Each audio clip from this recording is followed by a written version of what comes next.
Today, has the RBA lost its way?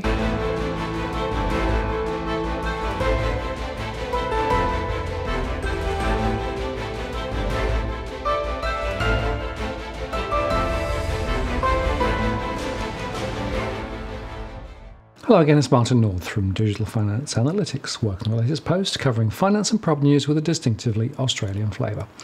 Well, the RBA cut the cash rate for a second time in a row, and this signals the ongoing concerns they have regarding the state of the economy. Those following DFA will know that we've become increasingly concerned about the weak numbers and the desperate attempt to try to use household debt as a prop once again.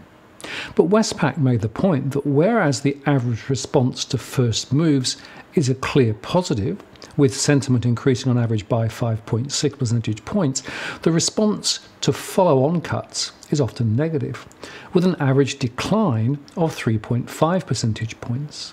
The latter reflects a mix of cooling off from an initial sentiment boost and other developments. It might be interpreted as panic, we'll see. And on top of that, the banker's banker, the Bank for International Settlements, or BIS, came out overnight with its annual report, which included a section entitled Time to Ignite All Engines. In summary, they said that monetary policy can no longer be the main engine of economic growth, and other policy drivers need to kick in to ensure the global economy achieves sustainable momentum. They call for a better balance between monetary policy, structural reforms, fiscal policy, and macroprudential measures. This would allow the global economy to move away from the debt-fueled growth model that risks turbulence ahead.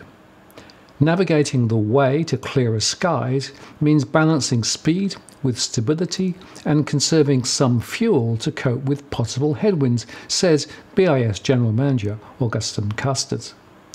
A sustainable flight path requires the long overdue full engagement of all four engines of policy, rather than short-term turbocharges. In the report, the BIS says that although global expansion hit a soft patch last year, the resilience of service industries and strong labour markets can support growth in the near term. Employment increases and solid wage rises have sustained consumption. Still, significant risks remain, including trade tensions and rising debt, particularly in the corporate sector of some economies.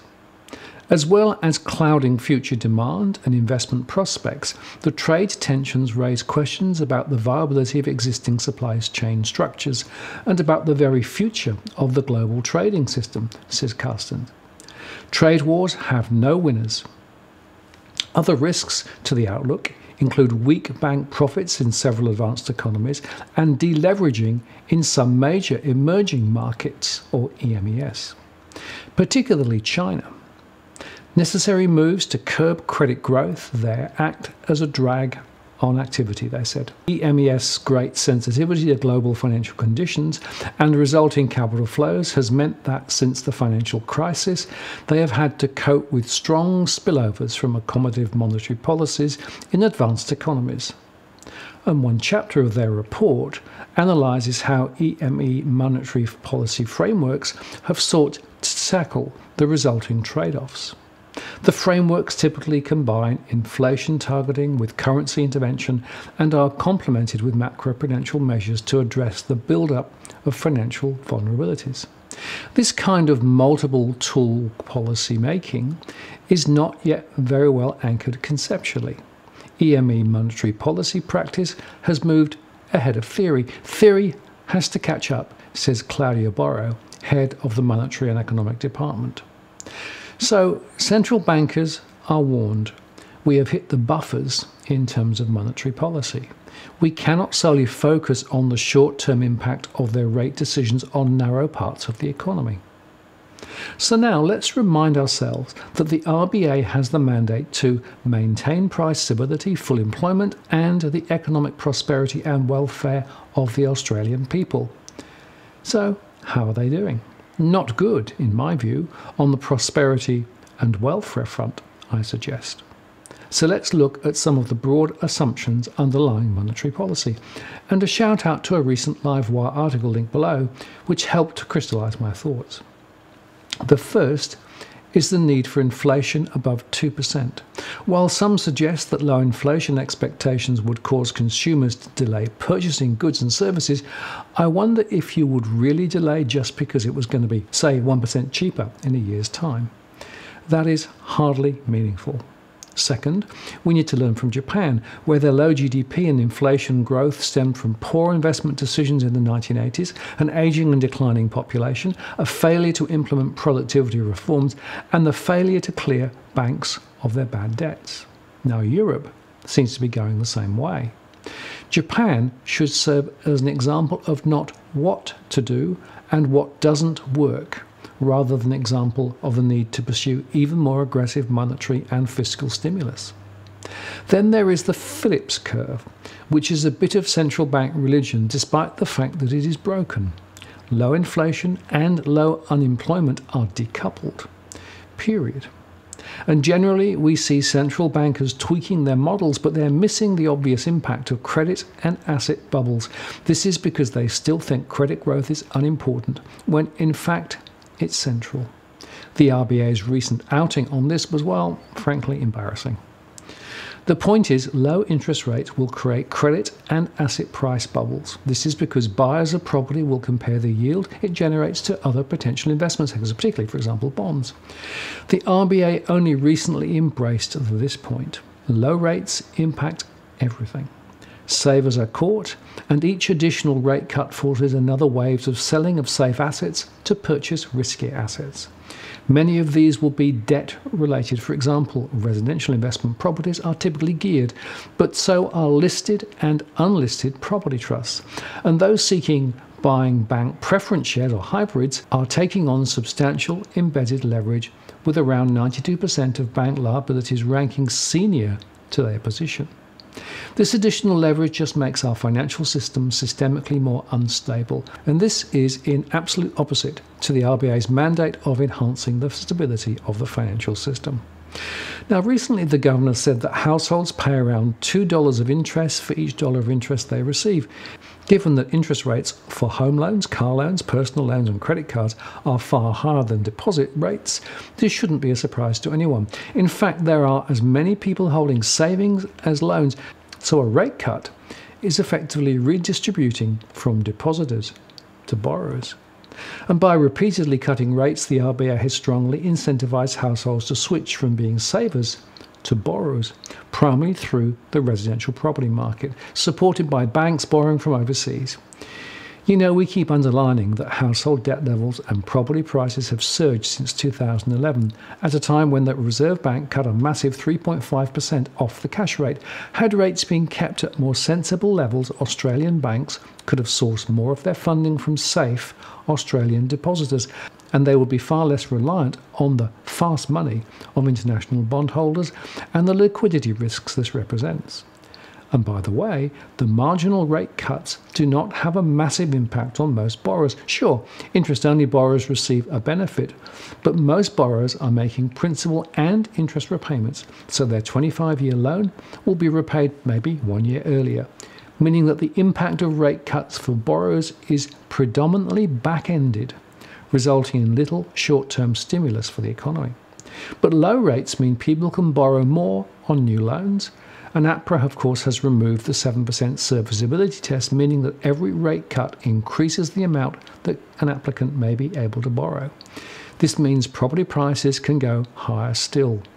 But get this, rate cuts largely caused the explosion in household debt, and yet, now the RBA points to the high household debt as a reason it can't raise rates back to a neutral level.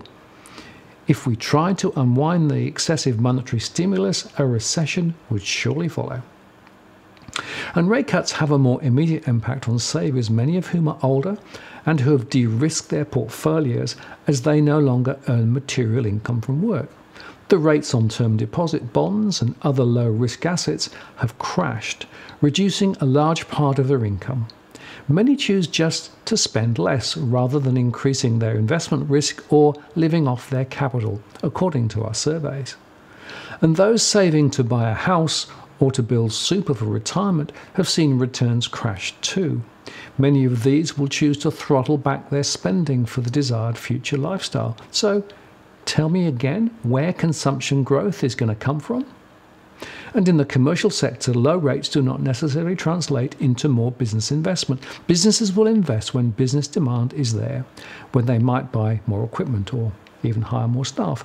But we see the rise of so-called zombie companies who take up space that should be left open for new businesses offering better and cheaper products. Japan and Europe are textbook examples. Their lower interest rates, barriers to entry and government bailouts have allowed poorly capitalized and poorly managed businesses to stagger on. Plus, they borrow at low rates to buy back shares, artificially inflating their value to no good benefit. Firms in the USA are up to their eyes in unproductive debt. And turning to construction, the Reserve Bank says lower interest rates will stimulate housing construction in the short term, as some builders and buyers will be willing to speculate on future house price growth as rates fall. But the RBA has failed to recognise that ultimately the amount of housing required reflects population growth, and we have more than 1 million vacant properties in Australia today, and having such excessive stocks of empty houses will eventually result in a collapse in house prices. Just look at the US, Ireland and Spain prior to the financial crisis. Add to collapsing house prices, increasing unemployment and high levels of household debt, and we get a recession, which is still, by the way, one of my main scenarios. The RBA says a cut will push down the Australian dollar, helping both exporters and service industries like education and tourism. But the main cost of a lower Australian dollar is a higher cost of imported goods. This comprises a substantial portion of goods consumed, as we have a narrow and diminishing manufacturing base. And this will dampen consumption, as imported goods will cost more and add to the cost of producing goods and services, reducing export competitiveness. These offsets are barely considered. Perhaps rate cuts will boost employment in the short term, but down the track, this impact will be lost as construction reverts to normal levels and the impact on the Australian dollar fades. Long term, the impact of rate cuts on employment is decidedly negative. And rate cuts well beyond normal levels increase financial instability, creating the risks of a 1990 type level of recession. Such a rapid reduction in demand across businesses and consumers would see unemployment soar. And by cutting rates too far, the RBA has created the conditions for it to badly fail on its full employment and economic prosperity aims in the future. So in fact, monetary policy is now part of the problem and not the answer. Further cuts in interest rates will exhaust the firepower that might be useful if a recession begins, as well as increasing the likelihood of recession brought on by excessive debt and speculative investment. Had interest rates been left at their 2011 levels, house prices and household debt levels would be far lower today, and the Australian financial system would be on a much firmer footing. Governor Lowe's recent speech called on government to increase fiscal stimulus, particularly infrastructure spending. But the projects must be the right ones and run efficiently. In fact, most fiscal stimulus is merely a short-term measure akin to a sugar hit that quickly fades.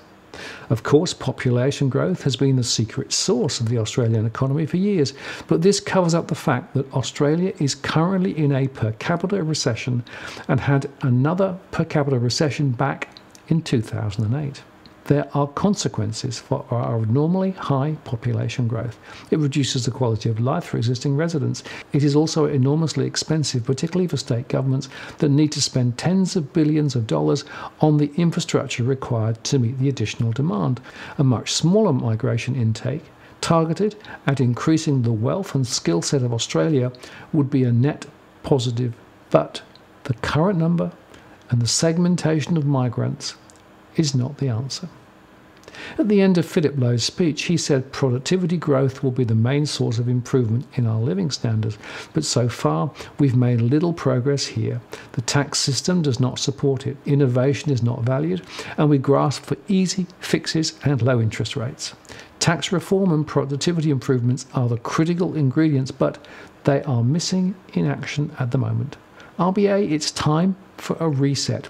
We need to shun short-term monetary and fiscal stimulus and move to strategy reform. That is what the real role of government and the RBA should be. Then, and only then, will the RBA meet its objectives. I'm Martin North from Digital Finance Analytics. Many thanks for watching, and I'll see you again next time.